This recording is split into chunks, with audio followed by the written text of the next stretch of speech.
tal? Buenas noches, ¿cómo están? Bienvenidos una vez más a La Voz Pública.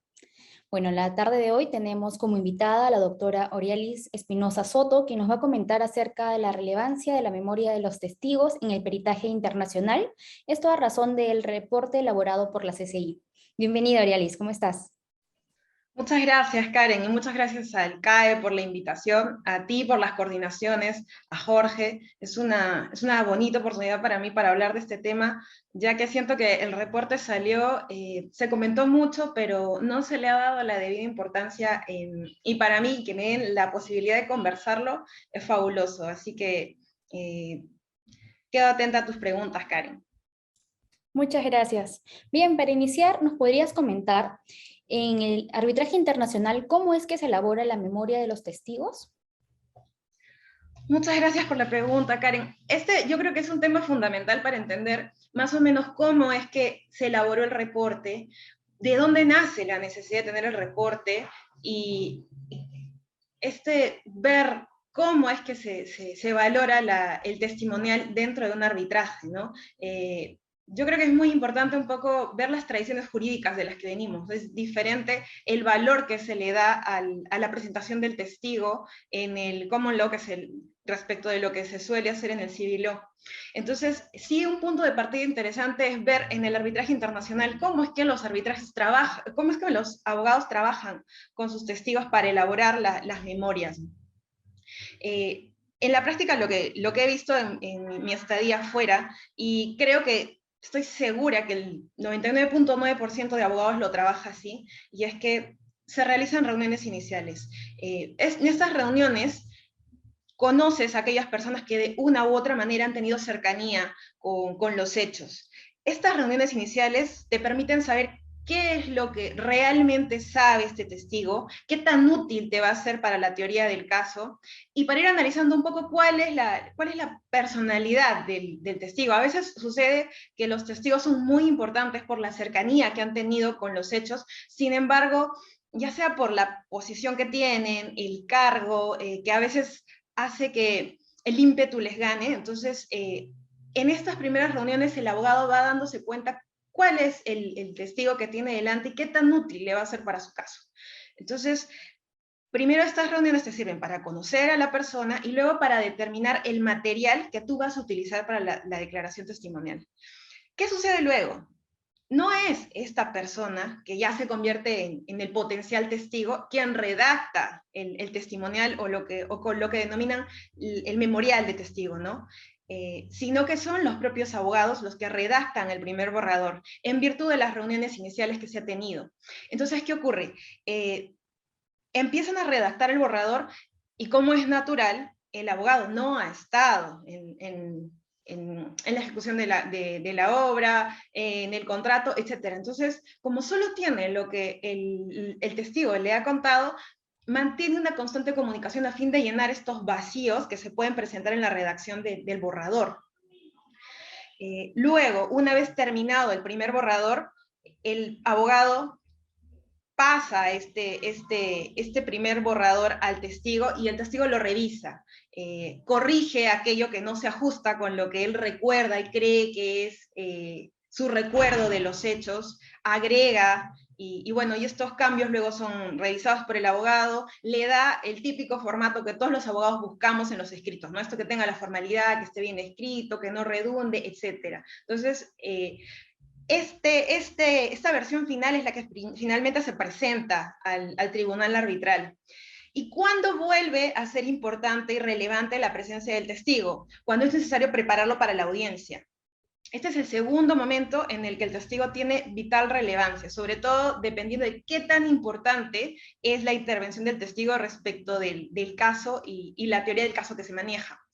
Entonces, empieza una nueva etapa de trabajo con el testigo, que es prepararlo para que exponga su visión, cómo es que él recuerda los hechos, y para algo que va a ser muy importante, para el cross-examination, ¿no? Para el contrainterrogatorio del abogado de la otra parte, y no solo es un prepararlo respecto de los hechos, sino prepararlo emocionalmente, ¿no? Casi como que esté listo para aguantar el ataque del otro abogado. Y es que como abogados así lo vemos. Entonces, hay incluso algunas firmas que lo que hacen es practicar, hacen la preparación para la audiencia, que en el arbitraje internacional es una sola y es maratónica porque dura una semana, y incluso el testigo participa en la preparación del alegato de apertura. ¿Y esto por qué? Para que el testigo pueda interiorizar hacia dónde es que va la defensa en el caso, ¿no? Y como que ilvane un poco cómo es que su participación tiene que encajar en aquella historia que los abogados están contando.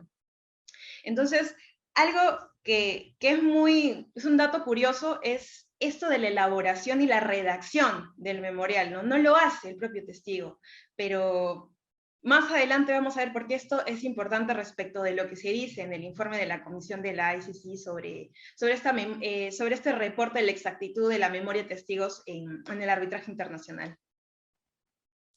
Muchas gracias. Nos has explicado acerca de cómo se elabora esta memoria de testigos. En ese sentido, ¿qué crees que motivó la elaboración de este reporte por parte de la CCI? Este es un tema bien bacán porque nace a raíz de Toby Landau, que ya en el 2010 él tuvo una tesis, ¿no? En la que cuestionaba un poco cómo es que funcionaba este sistema estandarizado que se tiene, que yo les he contado al inicio, ¿no? Y un poco analizaba hacia dónde estaba dirigida la labor del abogado y si realmente servía para los fines de aportar un medio probatorio sólido que permita llegar a la realidad, ¿no? Que permite esto que José Astigarraga ha denominado como que la labor de los tribunales arbitrales de ser arqueología para poder determinar la realidad de los hechos.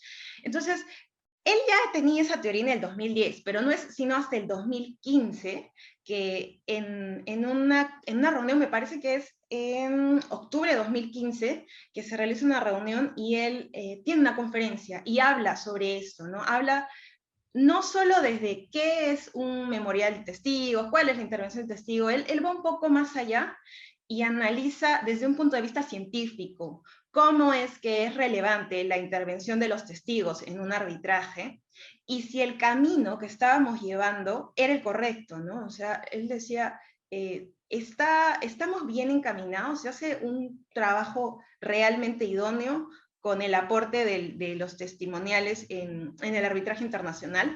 Por acá tenía el nombre de su discurso, lo tituló Recuerdos no confiables, recuerdos falsos y testimonio de testigos.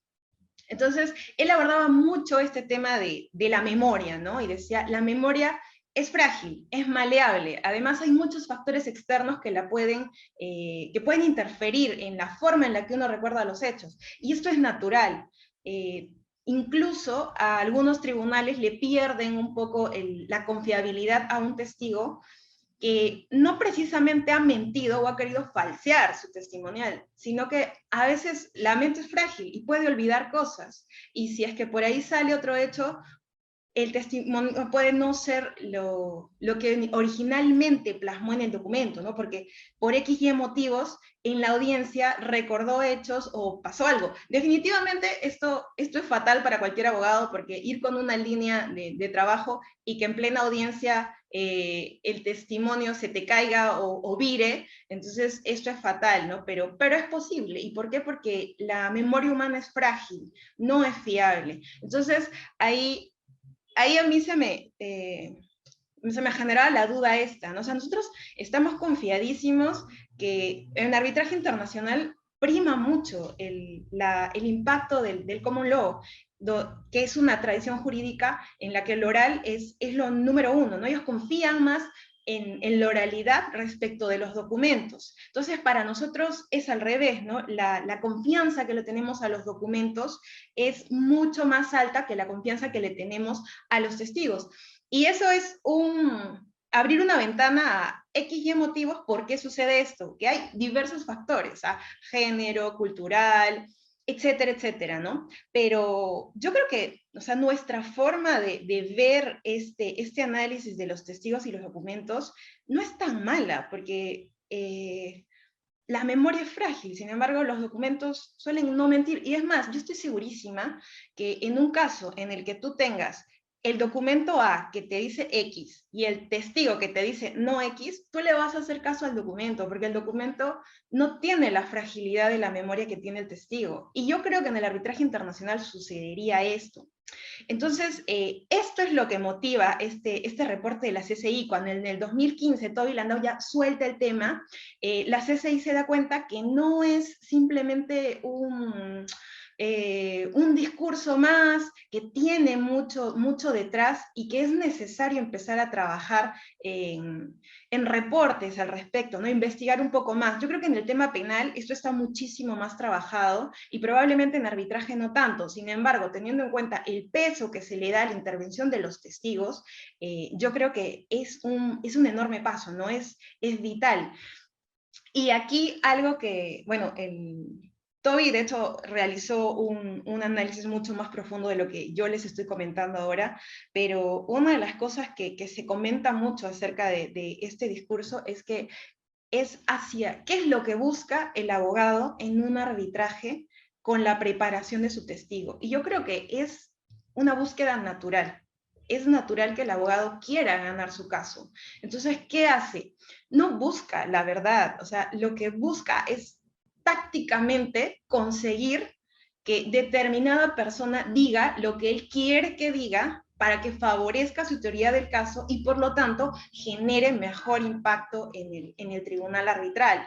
Entonces, las preguntas que los abogados le realizan al testigo no son preguntas que buscan la verdad, son preguntas que buscan qué tanto tú vas a favorecer lo que yo quiero, la historia que yo quiero que este tribunal arbitral reciba y crea, ¿no? Y que me dé la razón finalmente en el laudo. Entonces, esto, que es una reacción natural para los abogados, respecto de los tribunales arbitrales, no es de mucha utilidad porque no les permite obtener una prueba sólida, no es fiable.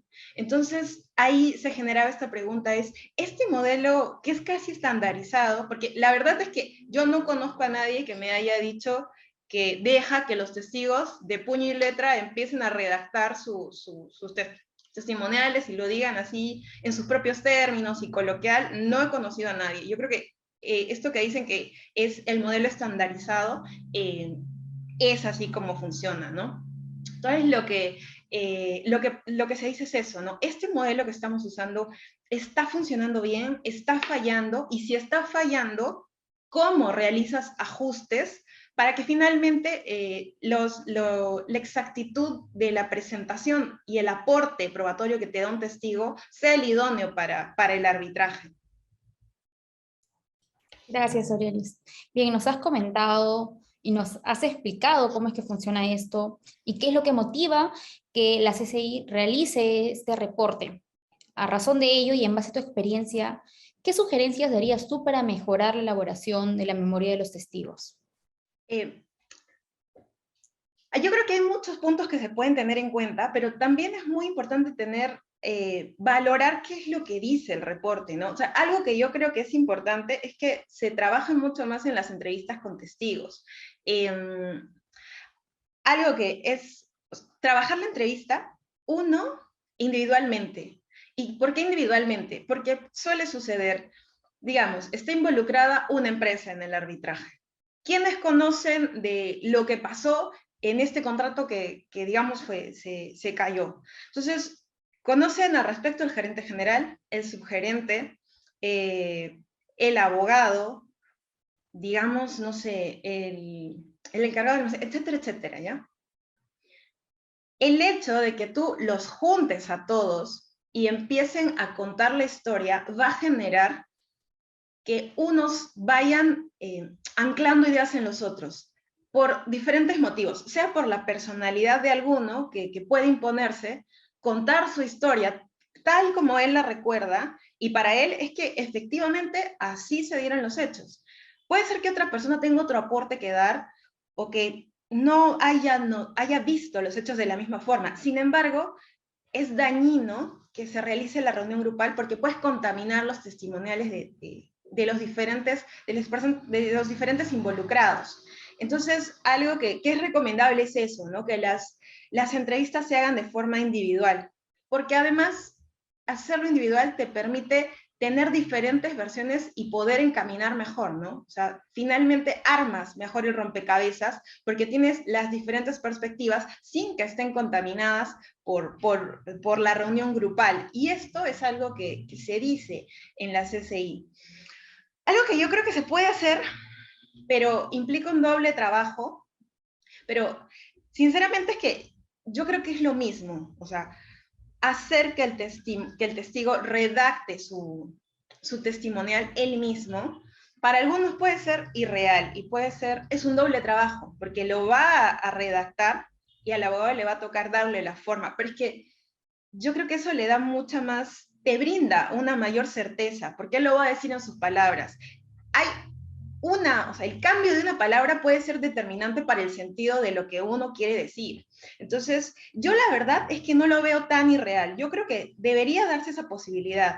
Y si no, si es que no lo, de repente, no sé, es el gerente general de la empresa o en un arbitraje de inversiones, ¿no? El ministro no se va a poner a redactar su propio memorial, por lo menos grabarlo, ¿no? Y tratar de hacerlo lo más fidedigno posible. Entonces, esto también es algo que se recoge y algo que por ahí dicen, ¿no? Esto como que no es viable, otros aseguran que sí. Bueno, yo creo que hay formas y se podría modular, pero yo creo que una de las cosas más cuestionables de cómo funciona el sistema estandarizado que manejamos ahora es eso, ¿no? Que sea el abogado el que redacte, porque además, cuando llega el testigo y el borrador redactado, es que puede no ser lo que él vio, pero como ya lo está leyendo ahí, trata de un poco de ajustarse a lo que el abogado le ha redactado. Y algunos testigos incluso confían más en lo que el abogado dice, ¿no? O sea, si el abogado lo ha puesto ahí, él sabrá por qué es. ¿Y qué va a pasar si es que el testigo no lo dice y simplemente dice, ok, estoy de acuerdo, efectivamente, eso es lo que yo vi y eso es lo que sucedió?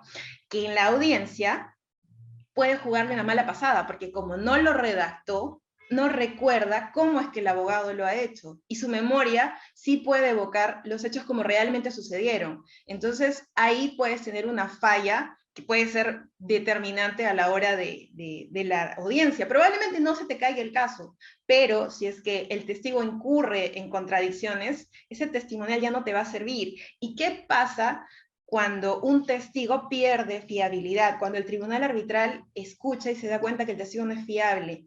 Yo creo que ahí además hay un impacto hacia la parte en sí. No se queda simplemente en que el testigo tuvo una mala intervención, no le fue bien, sino que eso impacta en la parte, sea el demandante o el demandado, ¿no? Esto genera mucha ya suspicacias en el tribunal arbitral. Entonces yo creo que va más allá. El hecho de que un testimonial se te caiga no es simplemente que ese testigo dejó de ser fiable, o sea, puede impactar en la posibilidad de éxito que tú tengas en el caso.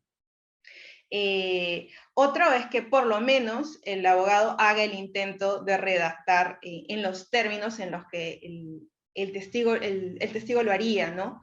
Y hay algunas que la señala el reporte que yo sí creo que probablemente sería lo idóneo, pero creo que es en un mundo ideal, ¿no? Que es esto de que las entrevistas con el testigo sean contemporáneas, ¿no? O sea, sean lo más pronto posible, como para que el testigo tenga lo más fresco posible el recuerdo de los hechos y tú puedas redactar y la fiabilidad del memorial del testigo sea lo más alta posible. Pero todos sabemos que esto es poco probable, ¿no? A veces la controversia se genera y pueden pasar hasta meses y hasta que se realicen, no sé, incluso, digamos, un trato directo, hasta que convoquen a la firma de abogados que los va a representar. Entonces, suele pasar un tiempo prolongado como para que el abogado que va a asumir la defensa en el arbitraje tenga esa cercanía con el testigo y pueda empezar a conversar y a tener estas reuniones preliminares de las que hablamos al inicio de la conversación.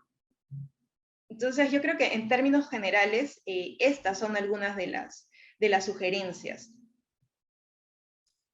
Ariely, gracias.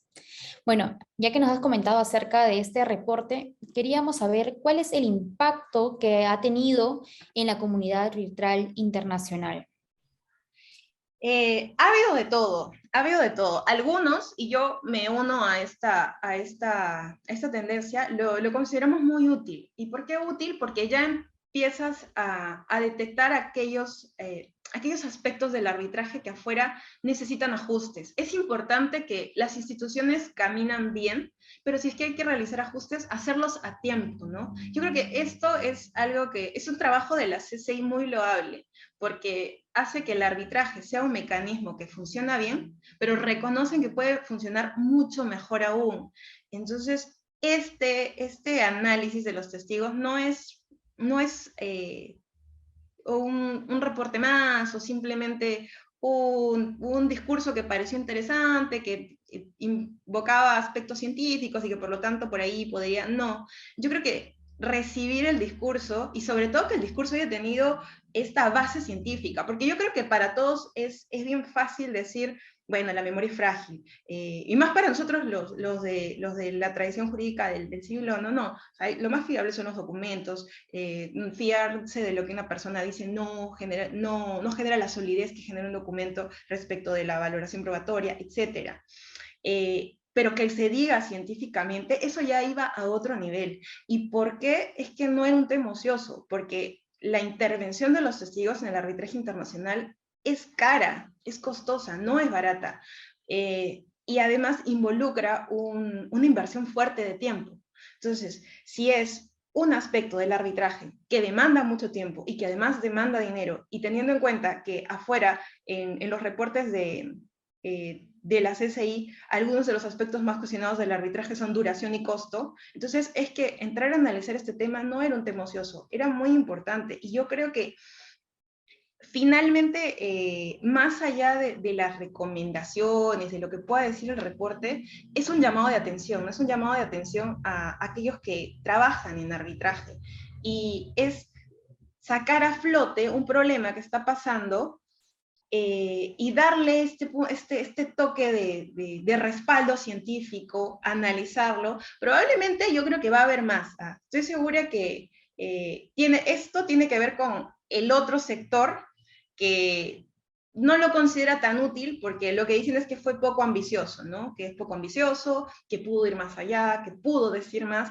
pero es un primer paso, por lo menos ya se hizo. Entonces, ya se empieza a conversar del tema, ¿no? Ya se empieza a analizar al tribunal. Hay recomendaciones a los abogados internos, a los abogados externos y sobre todo al tribunal arbitral. Decir esto, que el testigo no es un testigo que miente, sino que simplemente se ha olvidado de algunos temas y eso no determina que pierda la fiabilidad en el arbitraje, es importante, ¿no? Porque es precisamente poner sobre la mesa esta fragilidad de la memoria, pero que no desvirtúa la fortaleza de la intervención del testigo. Y también un poco analizar cuál es la función del abogado, ¿no? Un poco de más, presenta pruebas sólidas, no desvíes la atención, porque ¿qué sucede? O sea, creo que con los años ha sucedido que los testigos sirven, uno, para llenar vacíos. Todo lo que tú no puedes fundamentar o no tienes aporte medio probatorio para acreditarlo documentalmente, la respuesta es el testigo. Entonces tienes una audiencia donde tienes a 16 testigos, cuando probablemente el tema sea técnico y con la intervención de los expertos el tema sea suficiente, pero no. Tú crees que para llenar esos vacíos presentas a los 16 testigos. O sea, imagínate la cantidad de horas que demanda realizar una audiencia con 16 testigos, además de la intervención del resto de actores en ese arbitraje. Yo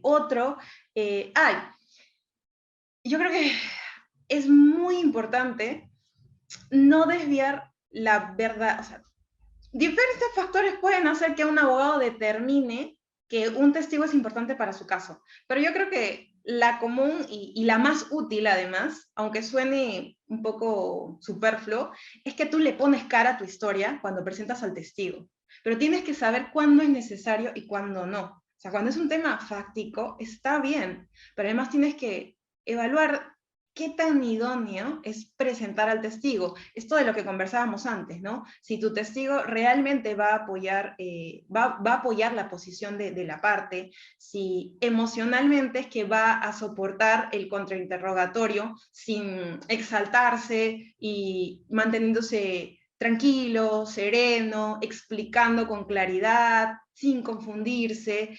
No es cosa sencilla, ¿no? Preparar a un testigo implica mucho tiempo. Otro aspecto que yo creo que degenera un poco la intervención de los testigos es que a veces presentas testigos ya por las puras, ¿no? O sea, ya tienes un testigo que dice A respecto de tu caso, pero necesitas que otros dos reafirmen eso. Entonces, es tan útil realmente que tú presentes a 3 personas repitiendo lo mismo. Probablemente la idea es anclar esta idea en el tribunal arbitral, pero ya te juegas 3 veces la posibilidad de que alguno de los 3 falle y entre en contradicciones, y todo lo que los otros 2 dijeron es que se te puede venir abajo. Entonces, no es necesario desviar tanto la atención, es mejor concentrar en uno, en el que tú crees que va a ser determinante, ese es. Entonces, estas han sido las 2 posiciones, ¿no? Hay quienes consideran, es un primer paso, es útil y era necesario. Y hay otros que no han considerado que no sea útil, pero sí que probablemente es que pudo haber ido más allá, ¿no? Además, como te decía, se critica mucho esto de las recomendaciones que se hacen, se dicen, no son tan realistas. Sobre todo creo yo en el arbitraje de inversiones, ¿no? Donde generalmente los testigos suelen ser autoridades, ¿no? Ministros, tienes a veces al mismo presidente que interviene como testigo. Entonces, pedirles a ellos que redacten sus memoriales es poco realista, ¿no? Y también este tema, sí lo comparto, de la contemporaneidad de la redacción del memorial con los hechos que generan la controversia. Esto es poco probable que pase, o sea, que tú tengas la controversia y ahí nada más tú puedas tener ya las reuniones porque no sabes qué es lo que va a pasar, no sabes hacia dónde es que va a ir esta controversia, ¿no? Entonces, eso es un poco de lo que ha pasado hacia afuera. Algunos lo consideran bastante útil y otros lo han cuestionado un poquito por hasta dónde ha llegado, ¿no? Y si realmente pudo haber ido más allá. Muchas gracias, Arelis. Bueno, hemos llegado al final de la entrevista. Te agradezco una vez más por tu tiempo y por tu buena disposición para participar la noche de hoy. Te doy unos minutos para que puedas darnos tus conclusiones finales respecto al tema y también, ¿por qué no?, despedirte del público que nos ha acompañado esta noche. Muchas gracias, Karen. Bueno, lo que yo les puedo decir es que partamos de la premisa de que el reporte de la CCI no son lineamientos, no son directrices, ni siquiera es soft law, simplemente son recomendaciones, ¿no? Y no está buscando que para mañana los abogados cambiemos el chip y tratemos de mejorar el sistema que estamos llevando para realizar la presentación de los testimoniales, lo cual va a determinar la exactitud o no del contenido del documento, ¿no?